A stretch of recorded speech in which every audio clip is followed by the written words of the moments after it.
Bismillahir Rahmanir Rahim. In the name of Allah, most gracious, most merciful. Clear your doubts about Islam. 50 answers to common questions. Compiled by Sahih International. Page 1. General. 1. What is Islam?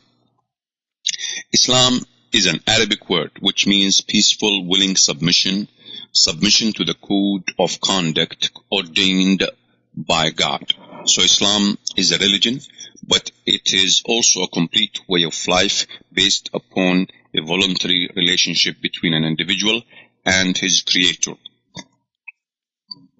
It is the way of life ordained by God, which was taught by each of his prophets and messengers. What distinguishes Islam from other religions is that it refuses to accept any form of creation whatsoever as a deity worthy of worship. Instead, it emphasizes the exclusive worship of the one God who created the entire universe and to whom all creation will eventually return. Monotheism is the foundation of Islam and its most important concept, which cannot be compromised in any way. Not only is God acknowledged as the sole creator and sustainer of everything in existence, but Islam declares that He is the only true deity and He alone is worthy to be worshipped. Further, it recognizes that the attributes of God are nothing like those of His creation and cannot be compared to it.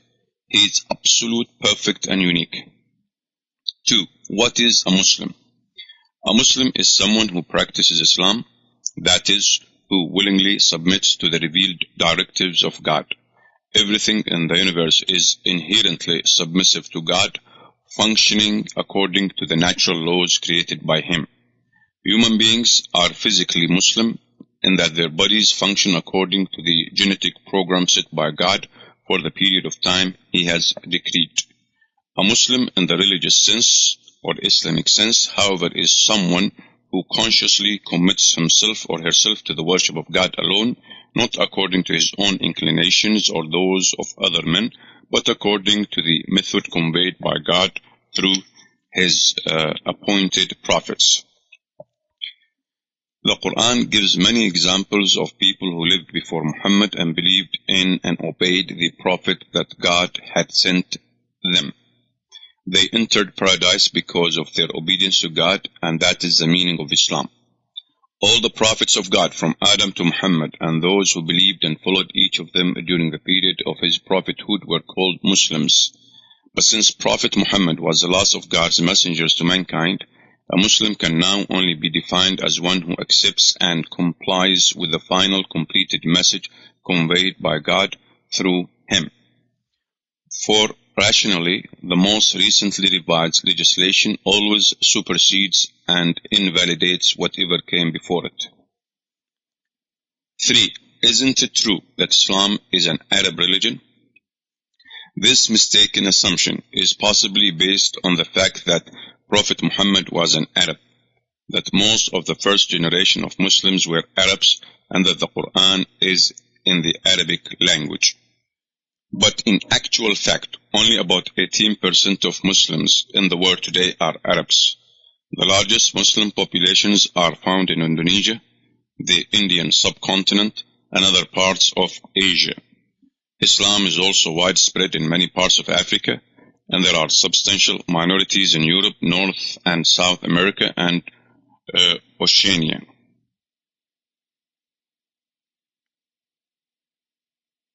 Islam is the fastest growing major religion in the world, and its adherents on all continents, include both Arabs and non-Arabs. Further, not all Arabs are Muslims, for there are significant communities of Christian Arabs as well as a number who belong to other religions or profess atheism. While Arab is a geographic and cultural term, Muslim refers to an adherent to the religion of Islam. While the revelation was still in its early stages, the Quran disclosed that Islam is indeed a global religion. Allah addressed His Prophet therein, saying, "And we have not sent you but as a mercy to all the worlds."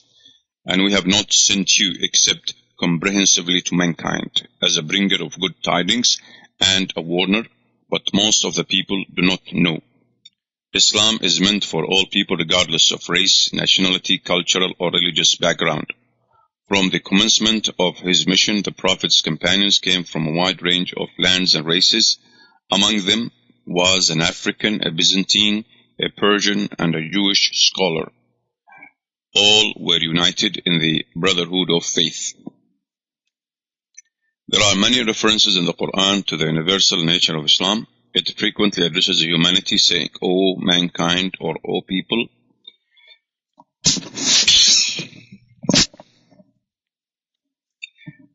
The Prophet, his companions, and their followers made every effort to spread the message of truth to all nations and peoples. He naturally began the propagation of God's message among his own people, the Arabs, but that doesn't mean it was restricted to them. Rather, only that initially conveying it to those nearest him was the logical first step toward the realization of a long-term goal. Later in his mission, when conditions became more favorable, he sent letters of invitation to Islam to the rulers of the Byzantine and Persian empires, Abyssinia, Egypt, Damascus, Bahrain, Yamama, Oman, and others, who represented the influential world figures of the day. Whatever the response to it, the Prophet's message was fully acknowledged by the major powers of his time. 4.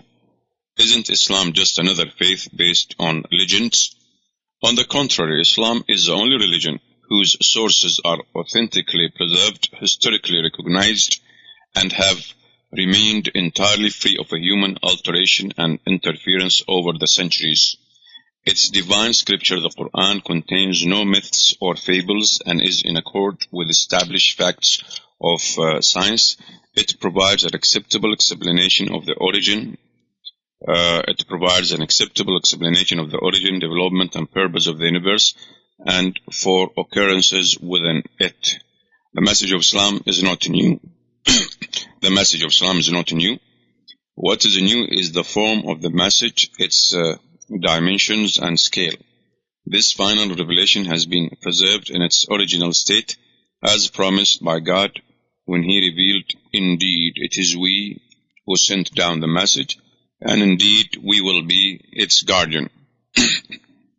Indeed, it is we who sent down the message, and indeed we will be its guardian. It has miraculously remained immune to the ravages of time and the interference of man, and is still accessible in its original language to all who seek guidance. Distinct from the teachings of many religions, which assume the incompatibility of faith and reason, Islam upholds the role of the mind and regards those who fail to use reason as intellectually deficient. Again, distinct from the teachings of many religions, which assume the incompatibility of faith and reason, Islam upholds the role of the mind and regards those who fail to use reason as intellectually deficient. Because the mind tends to seek out interrelationships wherever there is variety and multiplicity, it is satisfied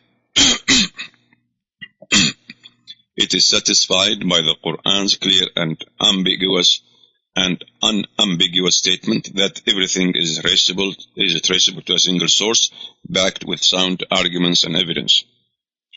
Because the mind tends to seek out interrelationship wherever there is variety and multiplicity, it is satisfied by the Quran's clear and unambiguous statement that everything is traceable to a single source, backed with sound arguments and evidence.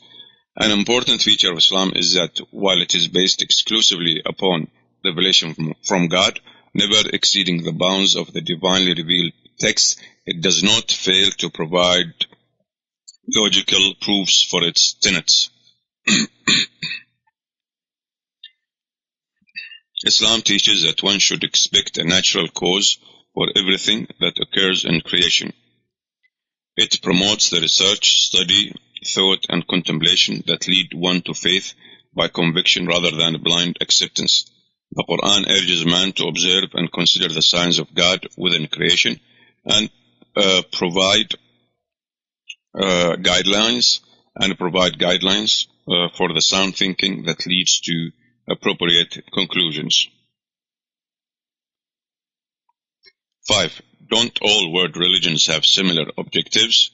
There are many areas in which religions agree, but there are also significant theological and practical differences between them. Undeniably, one will find in every religion expressions of wisdom, high moral values, warnings against evil, and promotion of good works. But what distinguishes Islam from other faiths is that it goes beyond simply urging people to be generous and morally upright. Islam identifies human problems and prescribes practical solutions to them, both individually and collectively. Although there are a variety of religious communities in the world, each of them content with its own version of the truth, Islam represents the completion of divinely revealed religion and the finalized legal code for mankind. For this reason, the Quran states, "Verily the religion in the sight of God is Islam." The divine messages revealed prior to that of Prophet Muhammad all called for the worship of God alone and contained some legislation. However, each of them was addressed to a specific people at a specific period of time in order to remedy particular problems and circumstances such as moral degeneration, economic injustices, and excessive materialism, misuse of power and political oppression. The final message of Islam addresses these same social evils, but as part of a comprehensive program for the amendment, reform, and benefit of every nation, community, and individual that will exist until the end of the world. The prophethood of Muhammad launched an era in which divine guidance became openly universal, more comprehensive in scope, and precisely detailed. The responsibility for man's fate and moral well-being depends completely on his own free choice and willing initiative to respond to the invitation of his Creator. Religious beliefs. 6. Do Muslims worship God or Allah? One of the biggest misconceptions about Islam concerns the name Allah. Some people believe that Muslims worship a different God than Christians, Jews, and others, and some missionary organizations distribute literature in English in which they say such things as Allah is a God of the Muslims, and Muhammad told people to believe in the God Allah. They thus imply and reinforce the idea that Allah is some sort of false deity. This is totally incorrect because Allah is the same word that Arabic-speaking Christians and Jews use for God. If you pick up an Arabic Bible, you will find the word Allah wherever God is used in English. Allah is also the proper name of God. Therefore, Muslims use the name Allah even when they speak other languages. Allah is a special word. It indicates the only entity in existence who truly possesses the quality or the qualities of divinity and lordship, the creator and sustainer of the heavens and earth. It is the name of the only being worthy of worship, the one upon whom all creation is dependent at every moment. This name belongs to God alone and no one else. Allah is the only word in Arabic language equivalent to God with a capital G. Allah is the only word in Arabic language equivalent to God with a capital G. It is also a unique word grammatically since it cannot be made plural or given a masculine or feminine gender. This is consistent with the Islamic concept of God. In English and other languages, the word God can be used in various forms such as God, gods, or goddess, all with different connotations and meanings. The only difference between God, meaning a false god or any object of worship, and God with capital G, meaning the one true God, is a capital G. Thus, a more accurate translation of Allah might be the one and only true God. But there is another important point, which is that Islam is particularly concerned with the correct concept of God. Someone can have an erroneous concept of Him, whether he uses the name Allah or the word God. Followers of previous religions gradually deviated from the original pure belief in God due to the fact that their scriptures were not adequately protected from loss and alteration. None of these are still available for study in their original form or language. But this is not true of the last divinely revealed message, the Quran. Hence, the accurate concept of God can be found therein. 7. If Islam opposes idol worship, why do Muslims pray to a square structure? The simple cube-shaped stone building located in Mecca is called the Kaaba, or the sacred house. It is the point toward which Muslims face when they pray. Although Muslims face the direction of Kaaba during prayer, they do not worship it. Muslims worship and pray only to God. The Kaaba was built by the Prophet Abraham and his son Ishmael. The Kaaba was built by the Prophet Abraham and his son Ishmael in response to God's command over 4,000 years ago. Abraham consecrated the house for the worship of the one true God and invited all of humanity to visit it for that purpose. Even today, Muslims who are physically and financially able are required to make a pilgrimage to it once in a lifetime. The Kaaba has remained at the center of a continuous tradition of worship and devotion up to the present day, symbolic of permanence, constancy, and renewal. Symbolic of permanence, constancy, and renewal. There were periods in human history during which mankind deviated from the monotheism taught by God's prophets. Before the advent of Muhammad, religion among the Arabs had degenerated into polytheism and paganism, and Mecca was completely submerged in idolatry. Some 360 idols had been placed in and around the Kaaba to be worshipped there along with God. Prophet Muhammad was sent to restore to mankind the pure monotheism taught by all the messengers of God and reinstate the worship of Him alone. This he accomplished, and the Kaaba was finally cleared of all man-made deities. Among the ancient religious rites particular to the Kaaba is walking around it. This suggests the integrating and unifying power of monotheism in human life and how a Muslim's existence should revolve around a pure devotion to God.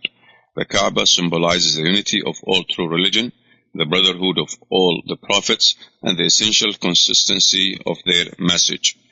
When Muslims pray facing toward this single central point, they are reminded of their common purpose and long-term goal.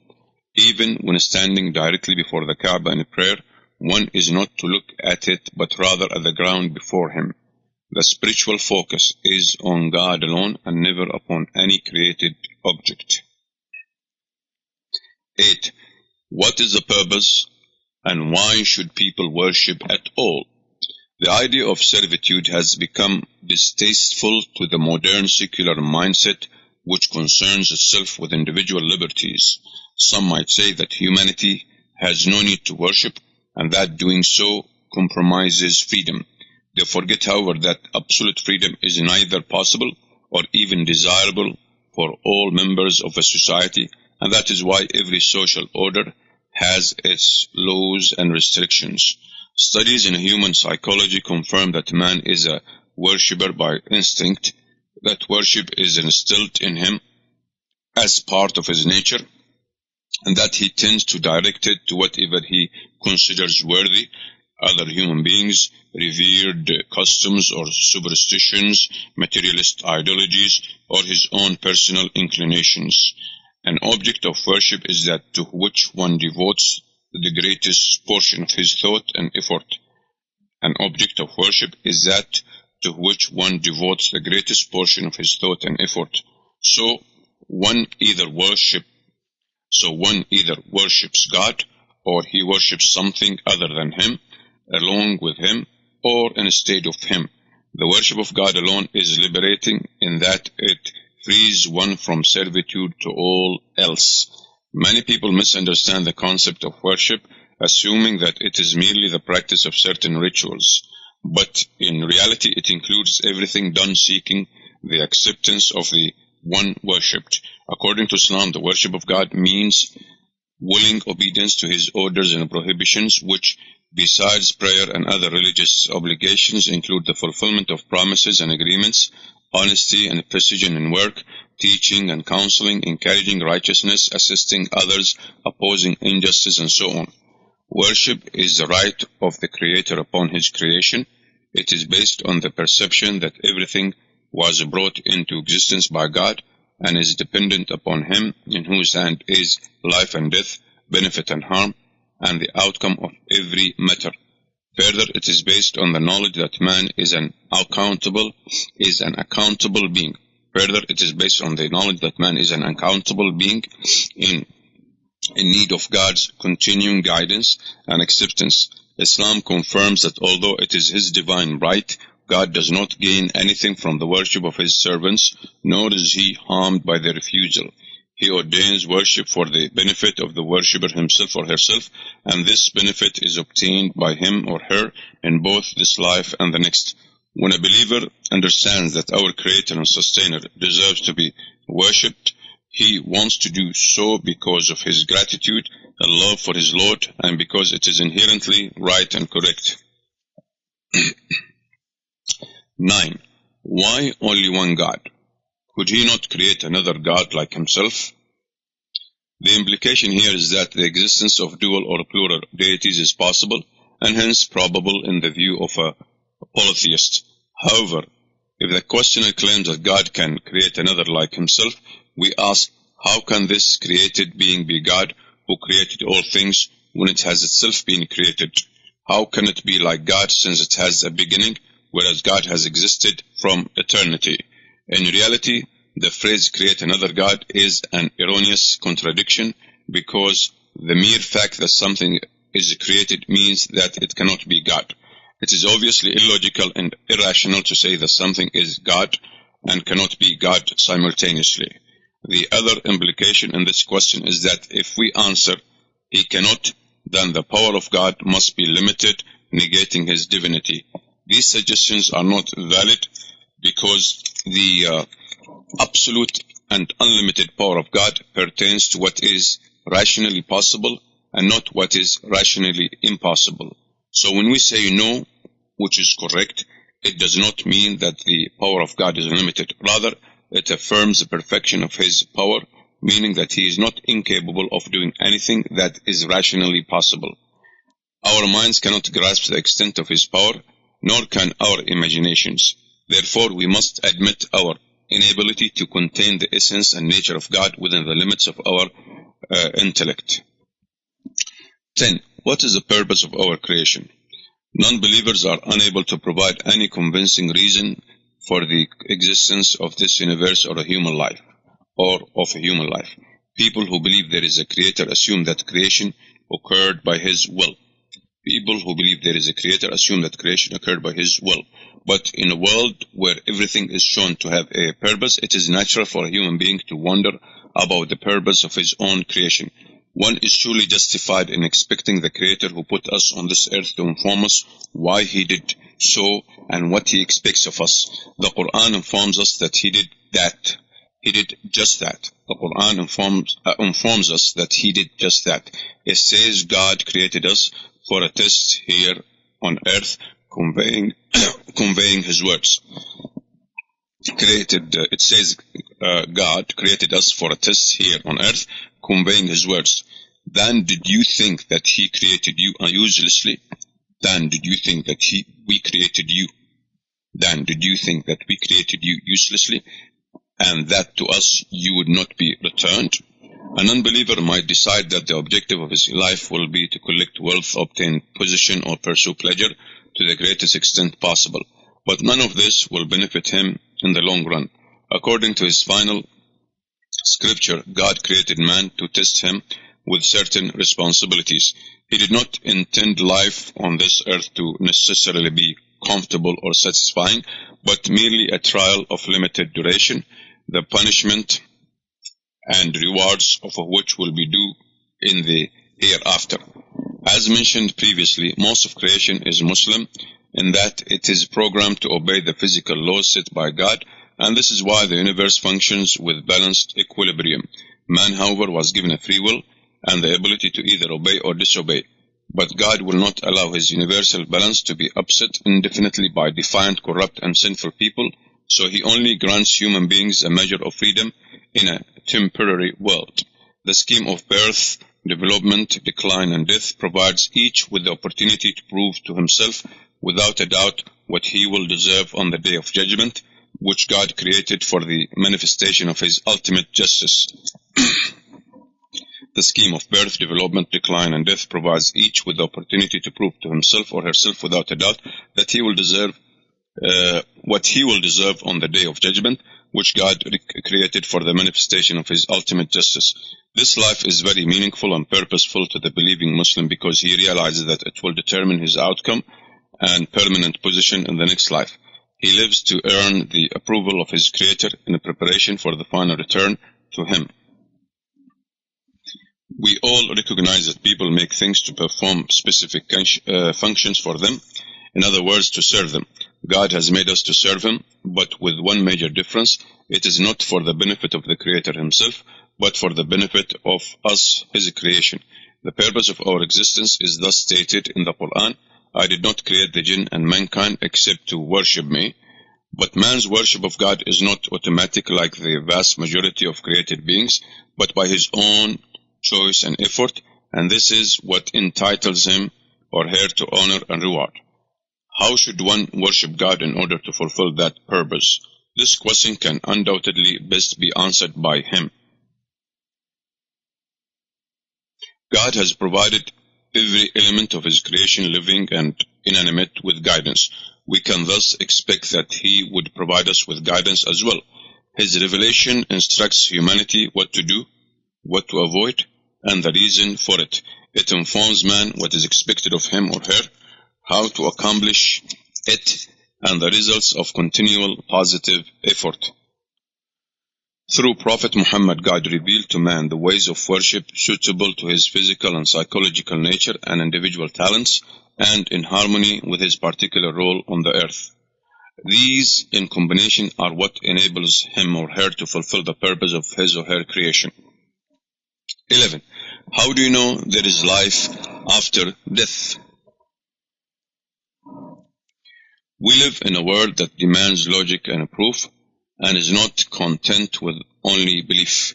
Someone might wonder how a rational, practical-minded person could believe in life after death. People tend to assume that anyone who believes in the hereafter does so on the basis of a blind faith. But in fact, belief in the hereafter is completely logical, and it is the only way the injustices of this world can be reconciled with a just and all-powerful Creator. We know that in addition to physical pleasures and comfort, there are certain ideal conditions that human beings instinctively desire and strive to attain, such as love, respect, security, and contentment. Though many people are able to acquire a portion of these objectives here on earth, there remains one that is largely unobtainable, and that is justice. Most people hold the conviction that life is not fair, that they have often been misunderstood or not appreciated, that in some way they have been harmed, cheated, or oppressed. Daily newscasts disclose the killing, torture, displacement, and starvation of countless innocent people by powerful tyrants and nations, lives ruined by the vicious or careless acts of others or by natural disasters, and the poor and helpless being subjected to theft and deception. Seldom is even partial justice ever restored. Yet every human being desires justice. Even if he does not seek it for others, he certainly wants justice for himself or herself. So why has the Creator instilled in man a longing for something he cannot experience in this world? The answer is that this life is only one portion of his existence, and that the logical conclusion which restores the equilibrium found in all creation is in the hereafter. It is there that every person will be fully and precisely compensated for his or her good and evil deeds. This is a perfect and absolute justice which God has promised all people. The present life is a trial in preparation for the next realm of existence. The explanation given by the Quran about the necessity of life after death is what the moral consciousness of man demands. If there was no life after death, the belief in God would be meaningless, or it would be a belief in some kind of indifferent and negligent deity who, after having created the human race, is no longer concerned with its welfare. But certainly God is just. He will indeed punish the tyrants who have killed thousands and caused suffering to their families, corrupted institutions and societies, enslaved people and nations, robbed, deprived, and plundered. And what about those who patiently endured so much injustice and hardship, suffered to uphold truth, saved lives, or sacrificed in order to assist many people? What earthly compensations could possibly restore the balance for them?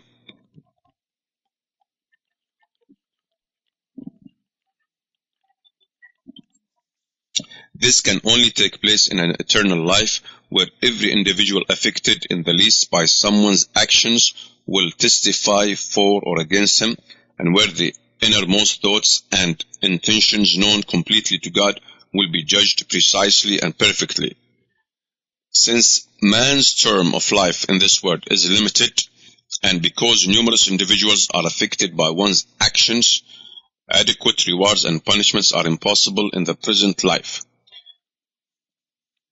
Since man's term of life in this world is limited, and because numerous individuals are affected by one's actions, adequate rewards and punishments are impossible in the present life. The Quran states categorically that the day of resurrection must come, and that God will then decree the fate of each soul according to its record of deeds. Additionally, God has stated in the Quran that the present creation is in itself a clear proof that He is able to create and recreate as He wills, whatever He wills, however He wills, and whenever He wills, for God originates and repeats creation with equal ease. Consider these words revealed to His final prophet. Say, travel through the land and observe how He began creation. Then Allah will produce the final creation. Did we fail in the first creation? But they are in confusion over a new creation. Is not He who created the heavens and the earth able to create the likes of them? Yes, and He is the knowing Creator. Do they not see that Allah who created the heavens and earth and did not fail in their creation is able to give life to the dead? Does man not remember that we created him before while he was nothing? And you have already known the first creation, so will you not remember? Have they not considered how Allah begins creation and then repeats it? Indeed, that for Allah is easy, and it is He who begins creation, then He repeats it, and that is easier for Him. As we began the first creation, we will repeat it. That is a promise binding upon us. Indeed, we will do it. In fact, the material of creation is already in existence, merely to be developed once again at His command. Observable evidence of this ongoing process is now being presented regularly by astronomers and specialists in other fields of modern science. 12. Are the good deeds of non-believers rewarded? Prophet Muhammad disclosed that God rewards according to the intention of each individual. The non-believer expects to be rewarded for his deeds in the present life because he denies or doubts the existence of another life after his death. Thus he is keen that people should recognize what he does. When he is praised, and his deed publicized, he is pleased, for this is the reward he sought. He might also obtain a sum of money in payment for it, or a prize. This is the compensation he likes most, and God grants it to him. But he is not given additional reward in the hereafter simply because he neither desired it nor worked for it. The believer, on the other hand, is not duly concerned with compensation in this life because he is striving for the greater eternal reward of the hereafter. He does so by worshipping God as he stipulated and by working patiently, honestly, and correctly to the best of his ability, even when no person appreciates his efforts. Because his deeds are done seeking God's acceptance, they are appreciated by Him and rewarded. Islam teaches that there are two conditions for God's approval and reward of any deed. One, that it is done explicitly for His acceptance and approval. And two, that it is consistent with the methods ordained by Him. In other words, a person must work for God according to the terms He has specified and not according to his own preferences or those of others. In order to know exactly what God expects of His servants, it is necessary to refer to the legislation revealed by Him in its final form through Muhammad, the final prophet, peace be upon him. 13. Why should someone be a Muslim? Can't we follow any religion we please? There are many people who follow the teachings of a religion as best they can, and others who believe in God in some way without practicing any formal religion. Many have abandoned the thought that there could be any true religion because nearly all religions claim to be true, and some allow that all religions are legitimate paths to God and are acceptable to Him. So how is Islam different from other religions? Islam has several unique features which can be confirmed through deeper study.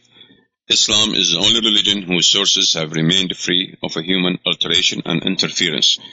Its divinely revealed scripture is in harmony with established facts of science, clearly bearing the signature of the creator of this universe. Islam provides answers to the essential fundamental questions which occur to the mind of every intelligent person, those related to the purpose of creation and life, and concerning a further existence after death. Islam is the only religion which insists upon worship of the Creator alone and completely rejects the worship of any aspect of creation. Islam dispenses with all the intermediaries between man and God and allows every individual to contact Him directly or contact God directly, thus eliminating religious hierarchies and other sources of exploitation which have characterized the history of religions throughout the ages. In Islam, no clerk or establishment can come between a person and his Creator. While monotheistic faiths share a fundamental belief in God, their understanding of Him differs greatly. Islam declares that God is unique and in no way similar to any of His creation, nor does He merge with it in any form. His attributes are those of complete and absolute perfection, without the slightest deficiency or limitation. Unlike other religions and ideologies which emphasize some aspects of human nature at the expense of others, Islam accommodates the physical, intellectual, and spiritual aspects of man. Islam beliefs and practices are natural and appeal to common sense. They present a balanced program of life that fulfills both physical and spiritual needs. Islam prohibits blind following without knowledge and is based upon evidence and logic. The rational mind is the basis for religious accountability and responsibility. All aspects of Islamic belief are clear without any obscurity or ambiguity. It contains no tenet that contradicts reason or observable reality, and it calls on people to study and contemplate as a means of strengthening faith. Islam's religious, moral, economic, political, and social ethics are permanent and remain constant. They are governed by a set of unchanging principles which include such universal values as justice, freedom, equality, brotherhood, and social responsibility. History provides an outstanding example in the model Islamic society established by Prophet Muhammad, peace be upon him, and his companions, and maintained for decades by devoted Muslims, where truth and transparency, justice and compassion were implemented as a vital expression of the religion. Footnote: anyone to whom God's message was not adequately conveyed, yet believed in Him and tried to worship Him with sincere intention, will be judged by God according to what is in his heart and mind, for He is the ultimate judge of all affairs. The Quran states that God never punishes a people until after He has sent them a messenger with a clear order to worship their Creator alone without any associates. It also states that He does not punish for what people are unable to know or what is beyond their capability.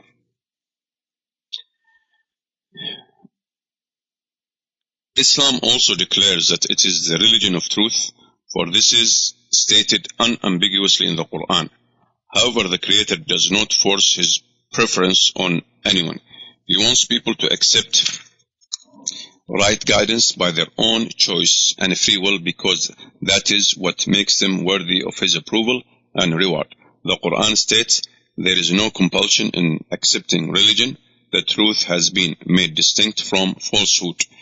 Had Allah willed, He would have made you one nation united in religion, but He intended to test you in what He has given you, so hasten to all that is good. To Allah is your return altogether, and He will then inform you concerning that over which you used to differ. 14. Isn't Islam fatalistic? Muslims know that all things are from God and occur by His will. Thus they tend to worry less about material matters and view the life of this world in a proper perspective. A Muslim believer relies completely on God and knows that whatever happens is always for the best, whether he recognizes it or not, so he graciously accepts whatever cannot be changed. However, this doesn't mean that a Muslim sits around awaiting destiny and takes no positive action in life. On the contrary, Islam demands action and effort to change every undesirable situation, and this is a requirement of the faith. It totally rejects the teaching that one should not go to a doctor when ill, but only pray to God for a cure. If human beings had no ability to act, God could not justly expect them to do and not to do certain things. Far from being fatalistic, Islam teaches that man's main obligation in life is to exert effort in obedience to God, which includes seeking benefit and avoiding harm. Islam teaches that human beings should take positive action in life and supplement it with prayer. Some people are lazy and careless and then blame the negative result on destiny or fate. Some even say that if God had willed, they would not have sinned or committed crimes. All this is entirely incorrect because He has provided complete guidance and instruction on how to live and has ordered upright conduct at all times. God has not ordered anything that man cannot do or prohibited anything he cannot avoid because His justice is complete and perfect. Each individual is held responsible within the limits of his own ability, but not beyond it. Although our deeds and our destiny are decreed by God and known to Him, it does not mean He compels us to do anything. Rather, He will to give us options about our course of action, and thus whatever decisions we make are within the framework of His will. God knows what every person will choose to do and then allows him to do it, while not necessarily approving of his choice. While He does not call anyone to account for what is beyond His control, human beings are indeed responsible for every free choice they make, and they will find the consequences of their choices and actions in both this life and the next. Cause and effect is a natural law created by God to be utilized by His creatures. It is the law by which one's destiny is determined. So the destiny of each individual is predetermined by God, but it is also the direct result and consequence of his or her own choices and actions, and this is what the Creator has willed and decreed.